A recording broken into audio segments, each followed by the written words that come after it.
예, 안녕하십니까. 전주상업정보고등학교 수석교사 박경훈입니다. 이번 시간에는 펀드와 관련된 용어들을 좀 살펴볼 건데요. 사실 한 6차 시에 걸쳐서 펀드와 관련된 내용들을 쭉 봤습니다. 펀드의 개념도 보고 종류도 보고 쭉 봤는데요. 원칙들 이런 것도 보고요.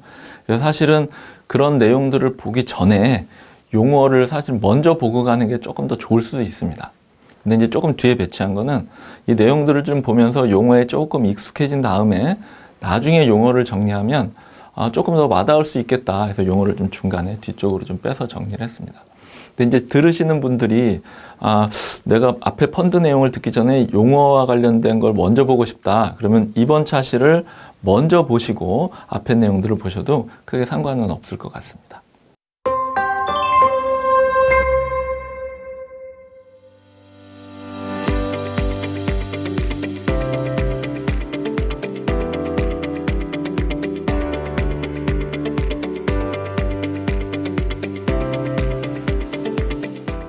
이제 첫 번째는 집합투자기구, 즉 펀드의 형태인데요. 계속 누누이 말씀드렸던 대로 형태는 여러 가지가 있습니다.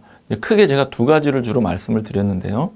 가만히 보시면 우리가 이제 상업경제 시간이나 기업과 경영 시간에 여러 가지 회사, 법인, 기업들의 형태들을 봤어요. 이렇게 보시면 보입니다. 여기도 뭐 유한회사, 합자회사, 합자조합, 익명조합, 뭐 이런 여러 가지 형태들이 나와요. 이런 우리가 상업경제나 기업과 경영 시간에 봤던 이런 기업의 형태가 펀드에도 그대로 적용이 되어 있는 것을 볼 수가 있습니다. 근데 이런 형태들은 많지가 않고요. 주로 계속 말씀드렸던 주식회사 형태의 투자회사가 주로 많이 이루어지고요. 그 다음에 기존의 회사가 만드는 투자 신탁 형태로 주로 이루어집니다. 그래서 이 두 가지를 주로 말씀을 드리고 있는 거고요. 끝에 이제 사모투자 전문회사라는 게 있는데 요거 조금 부연 설명을 드리자면은 이제 사모가 이제 개인적으로 공모를 해서 여러 사람들한테 모으는 게 아니라 개인적으로 아름아름 이제 돈을 모은 게 사모잖아요. 그래서 이렇게 돈을 어쨌든 투자자들에게 모아서 투자하는 형태가 약간 다릅니다. 어떤 경우냐면 회사에 즉 법인에 투자를 해서 그 법인의 경영권에 참여하고 싶은 거예요. 그래서 경영에 참여를 해서 투자를 해가지고 경영에 참여를 해서 이 회사의 지배구조를 좀 개선시킨다든가 수익구조를 개선시킨다든가 그러면 이제 그렇게 개선해서 장사를 하고 운영을 하다 보면 수익이 나겠죠. 그 수익을 이제 펀드 투자자들한테 이렇게 나누는 그런 형태의 특수한 형태의 합자회사 형태의 펀드라고 보시면 되겠습니다. 약간 핵심은 경영권 참여해서 지배구조, 수익구조를 개선한다. 이런 측면에 초점을 맞추고 있는 펀드라고 보시면 되겠습니다. 예외적인 경우고요. 주로 주식회사 형태의 투자회사 그리고 신탁 형태로 운영이 된다고 보시면 되겠습니다. 두 번째는 이 집합투자증권 그것 자체에 대한 의미인데요. 계속 말씀드렸던 이게 뭐냐면 내가 투자를 했다. 펀드에 가입을 했다. 그러면 투자를 해서 나중에 수익을 얻을 수 있다는 어떤 증명서, 권리를 나타낸 증명서 그걸 집합투자증권이라고 할 수 있습니다. 그래서 누누이 말씀드렸던 대로 앞에 보셨던 대로 주식회사 형태 투자회사다. 그러면 주식으로 이 집합투자증권을 받는 거고요. 그러면 배당 형태로 수익을 받겠죠. 아니면 기존에 있던 회사에서 새로운 펀드를 만든 투자 신탁의 형태다. 그러면 그 수익권을 나타내는 수익증권이 집합투자증권에 해당이 됩니다. 그러니까 펀드의 형태에 따라서 증권의 종류도 즉 집합투자증권도 조금씩 달라질 수 있죠. 그래서 이 펀드 세일즈 첫 차시 했을 때 금융상품의 종류를 얘기할 때 이 펀드가 어떤 상품에 분류가 됐는지 기억하시죠? 파생상품하고 증권 비교했을 때 증권으로 분류가 됐습니다. 그래서 원금 손실은 있지만 추가 손실은 없는 이런 이유로 증권이라고 분류가 되는 것입니다. 세 번째 용어는 기준가격이라는 말이 나오는데요. 제목에 보는 것처럼 가격인 것처럼 그럼 대체 뭐의 가격이냐? 뭐의? 즉 내가 가지고 있는 집합투자증권의 가격을 얘기하는 겁니다. 그래서 내가 납입을 하거나 납입을 하려면 그 집합투자증권을 내가 사는 거라고 말씀드렸잖아요. 그럴 때 얼마에 사는지가 정해져 있어야 될 거 아니에요. 그래서 그 집합투자증권의 가격, 살 때 가격도 해당이 되고요. 아니면 내가 다시 가서 환매를 할 때 조금 이따 보겠습니다만 다시 환매를 할 때도 얼마에 사고 판다라는 기준 가격이 있어야 될 거 아니에요. 그것을 기준 가격이라고 얘기를 합니다. 뭐랑 좀 많이 닮아 있죠? 뭐랑 많이 닮았을까요? 주식의 가격, 주가랑 많이 닮아 있습니다. 주가는 매일매일 가격이 변동하잖아요. 들쑥날쑥하고 오르락내리락 하는데 펀드도 마찬가지입니다. 주식처럼 막 크게 올랐다가 크게 떨어졌다 이러진 않지만 매일매일 기준가격이 바뀝니다. 왜냐하면 투자를 잘해서 수익이 났다면 기준가격이 올라가겠죠. 투자를 잘못해서 손실이 났다 그럼 기준가격이 떨어질 겁니다. 그래서 주가처럼 매일매일 기준가격이 조금씩 변동이 생깁니다. 그래서 이 변동분을 계산을 해서 매일 공고하고 매일 게시를 해야 됩니다. 그래야 환매를 하거나 추가 출자하는 사람들이 그 가격을 알고 투자를 할 수 있게 되겠죠. 이런 것들을 기준 가격이라고 합니다. 다음은 판매 수수료인데요. 제목의 의미가 다 있습니다. 판매하는 사람, 즉 위탁회사, 처음에 펀드를 만드는 자산운용사 같은 위탁회사가 있었고요. 구조를 볼 때 대신 판매해주는 판매회사들이 있었죠. 이 판매회사들이 고객에게 펀드를 판매한 그 행위를 한 대가로 받는 수수료입니다. 그래서 고객들이 와서 증권사나 은행을 찾아와서 펀드를 가입을 할 거 아니에요? 그럼 그 집합투자증권을 사는 게 된다 그랬죠. 이 사는 금액 중에 일부를 떼서 줍니다.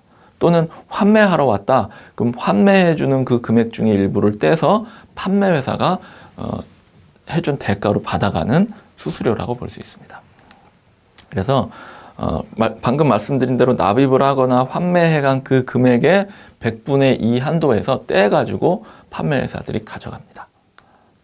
다음은 이제 판매 보수라는 말이 있는데 앞서는 판매 수수료였습니다. 근데 수수료 말고 판매 보수 그러면 어떤 느낌이 드세요?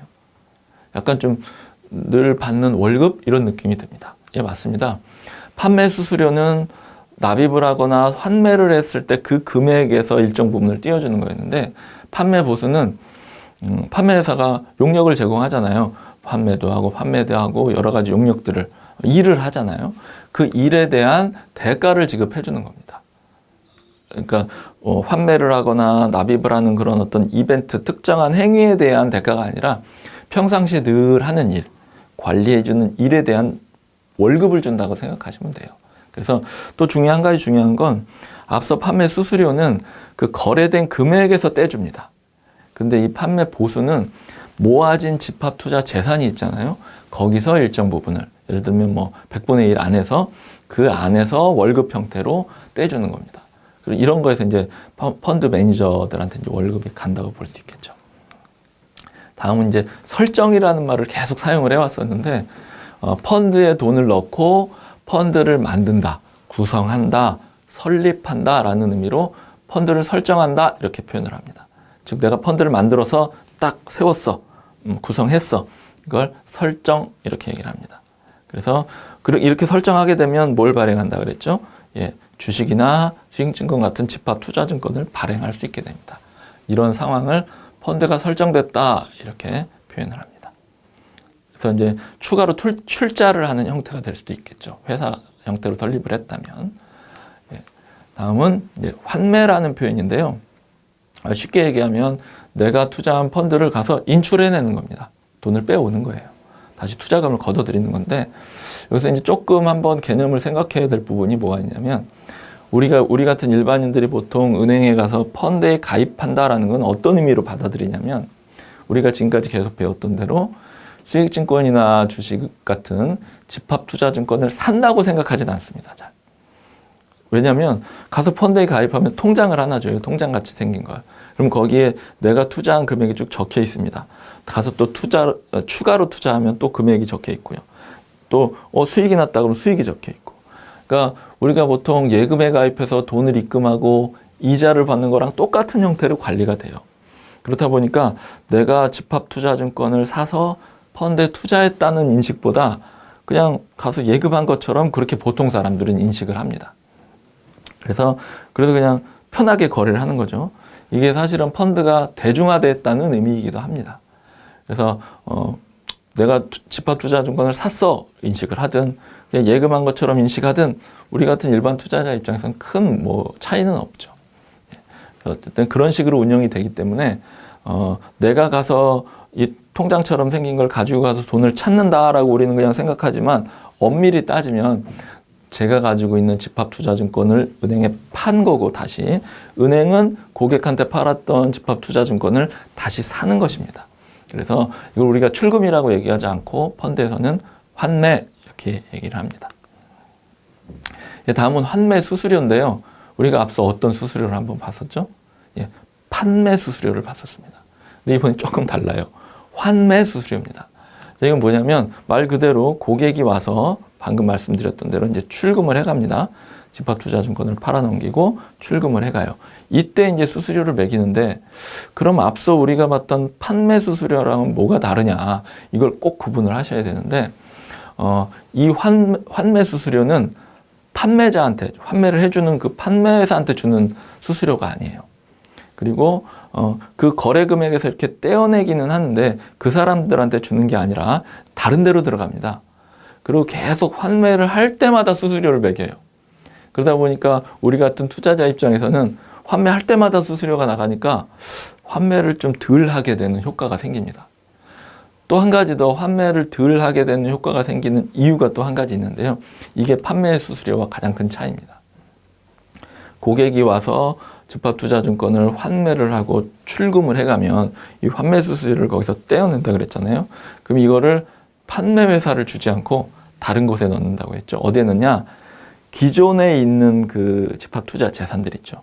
환매하지 않고 남아있는 재산에 플러스를 해서 넣었습니다. 판매 회사를 주는 게 아니에요. 그러면 누가 입장이 더 유리해질까요? 환매하지 않고 남아있는 사람들 입장이 유리해지죠. 그래서 기존에 있던 그 집합투자 재산에 나간 사람이 낸 수수료가 더해지니까 남아있는 사람들은 기준가가 상승하는 효과가 생기죠. 그래서 남아있는 사람들한테 유리한 효과가 생깁니다. 그렇게 되니까 남 좋은 일 시키니까 환매를 조금이라도 좀 덜 하게 될 수도 있겠죠. 그래서 판매 수수료는 판매 회사한테 가는 거고 환매 수수료는 똑같은 떼어낸 돈이지만 기존에 있는 투자 재산에 더해진다는 차이가 있습니다. 예, 아홉 번째는 자산운용 보고서인데요. 다음 8차 시에서 보게 될 펀드 사후관리와 관련된 겁니다.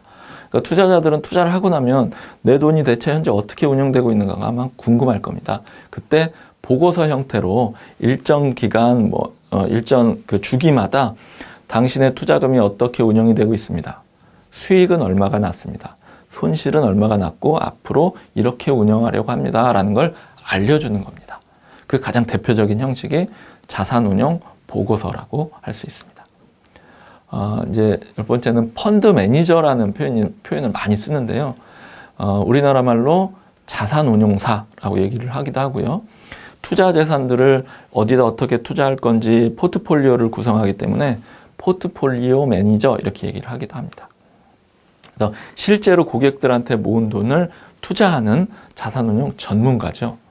그래서 우리가 이제 보통 전문가라고 얘기를 하다 보니까 그 관련된 뭐 학위가 있거나 대학이나 대학원을 졸업했거나 이런 학력이 있거나 아니면 그 분야에서 일정 기간 일을 했다는 경력이 있거나 아니면 좀 자격 같은 것도 좀 필요한데요. 국가가 공인한 자격증은 사실은 현재는 없는데 전에 말씀드렸던 그 증권사나 자산운용사들이 모여서 만든 좀 특수한 형태의 법인이었던 금융투자협회라는 것이 있습니다. 거기서 이제 민간 형태로 자격을 만든 게 있는데요. 뭐 금융투자 분석사랄지, 뭐 투자자산운용사 이런 자격증이 있습니다. 전문 자격증이. 이거를 취득하면 펀드 매니저의 역할을 할 수가 있기도 합니다. 이제 물론 회사마다 조금씩 자격 요건이 다르지만 공통적인 거는 전문적인 경력이나 학력, 자격을 갖춘 사람이 할 수 있다는 것이죠. 이상으로 이번 7차 시에는 펀드와 관련된 용어들을 쭉 일별을 해봤습니다. 그러면 이제 앞에 내용들을 좀 더 이해하기가 편하실 것 같아요. 다음 차 시에는 펀드 판매 절차 중에서 봤을 땐 제일 마지막 단계이긴 한데 고객에게 펀드를 판매하고 사후 관리하는 과정들, 앞서 자산운용 보고서 보셨죠? 사후 관리가 어떻게 운영되는지에 대한 그 부분을 좀 살펴보도록 하겠습니다. 예, 수고하셨습니다.